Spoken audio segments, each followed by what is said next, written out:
အားလုံးပဲမင်္ဂလာပါရှင်ဆ iam မကတော့ဒေါက်တာကြည်ကြည်ဖြစ်ပါတယ်ဆ iam မ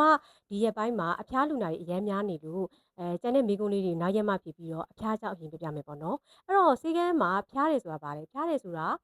ဒီကိုပူချိန်တက်လာတယ်ခန္ဓာကိုယ်ကတကိုယ်လုံးကိုက်ခဲတယ်အဲ့ဒီကိုပူချိန်တက်တယ်ဆိုတာယောဂပိုးဝင်လာရင်ခန္ဓာကိုယ်ကြီးကတုံ့ပြန်တဲ့သဘောတရားကြီးပေးထားတဲ့ဒါလက်ဆောင်တစ်ခုပဲပေါ့နော်အဲ့တော့ဖျားပြီဆ iam မရေဒါဆိုဘာကြောင့်ဖျားလဲဖျားတယ်ဆိုတာကျမတို့ခန္ဓာကိုယ်ရဲ့ကို infection လို့ခေါ်တဲ့ပိုးဝင်တာဘာလဲဘက်တီးရီးယားတွေ virus တွေကြောင့်ဖြစ်နိုင်တယ်နောက်တစ်ချက် inflammation လို့ခေါ်တဲ့ရောင်ရမ်းတာလေးဘက်နာပိုးတွေကြောင့်လည်းတစ်ခါလေကြာရင်အဖျားတက်တာမျိုးရှိတတ်တယ်နောက်တစ်ချက်ကကျတော့ကျမတို့ vaccination ပေါ့ဒီကာကွယ်ဆေးထိုးတာပေါ့နော်ကာကွယ်ဆေးထိုးတဲ့အချိန်မှာဒီဘေးထွက်ဆူကျိုးသေးသေးလေးအနေနဲ့အဲ့ဒါလည်းဖျားတယ်နောက်တစ်ချက်က heat stroke လို့ခေါ်တဲ့အပူရှက်တယ်ဒါနွေရာသီမှာဖြစ်တဲ့ reaction ပေါ့နော်အဲ့တော့ဆရာမရေဆေးကန်းတစ်ခုကိုရောက်လာပြီဆိုရင်ဆရာမတို့ကဖျားပြီဆိုရင်ခေါင်းထဲမှာစဉ်းစားရတာကြီးကအများကြီးရှိတယ်နော်အဲ့တော့လူနာတယောက်ရောက်လာပြီဆိုဖျားတယ်တကိုယ်လုံးကြိုက်ခဲ့တာတော့ဘုံအနေနဲ့သတ်မှတ်လိုက်ဒီဖျားရည်မှာနော်အဲ့တော့ seasonal flu လို့ခေါ်တဲ့နံပါတ်1 seasonal flu လို့ခေါ်တဲ့ရာသီတုပ်ကွေးဒီခုမုန်းကိုပေါ့နော်ဒီ virus ကြောင့်ဖြစ်တဲ့အဖျားဆိုလူနာက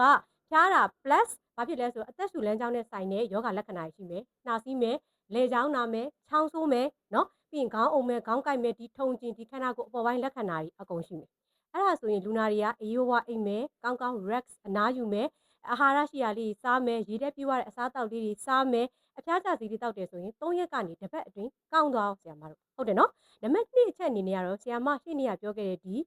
typhoid လို့ခေါ်တဲ့ဥယောင်ငန်းပြားပိုးပေါ့နော်ဥယောင်ငန်းပြားပိုးဆိုရင် तू ကပြောင်းပြန်ဖျားတာ plex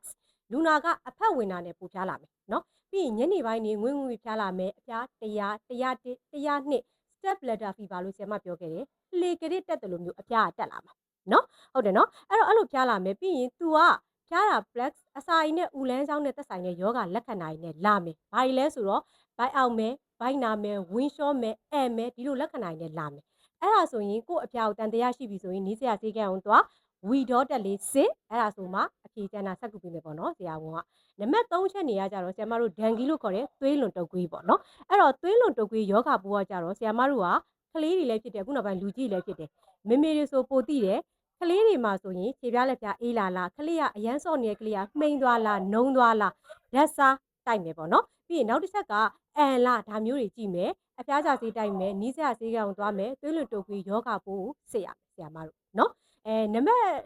တ်3ပြီးတော့နံပါတ်4ချက်ကကြတော့ UTI လို့ခေါ်တဲ့ဆရာမတို့စီးပိုးဝင်တဲ့ယောဂလက္ခဏာအဲ့ဆိုလူနာကဖျားတာ plex စီးပူမယ်စီးကျင်မယ်စီးဆက်တွေကိုက်မယ်ချမ်းတုံဖျားမယ်နံပါတ်5ငှက်ဖျားပေါ့ငှက်ဖျားကတော့ဖျားတာ plus travel history ခီးသွားမှုတဲ့ history ရှိမယ်လွန်ခဲ့တဲ့1လနေ3လတော့တွင်မှာပေါ့နော်ပြီးရင်လူနာကအဖျားရိုးရိုးဖျားမျိုးမဟုတ်ပဲပုံမှန်တက်ပိုတက်နေတာမျိုးတွေပေါ့နော်ဆရာမကတော့ US Doctor ဒေါက်တာကြည်ကြည်ဖြစ်ပါတယ်သိချင်တာရှိရင်မန့်ခဲ့ပြီးလို့ရပါတယ်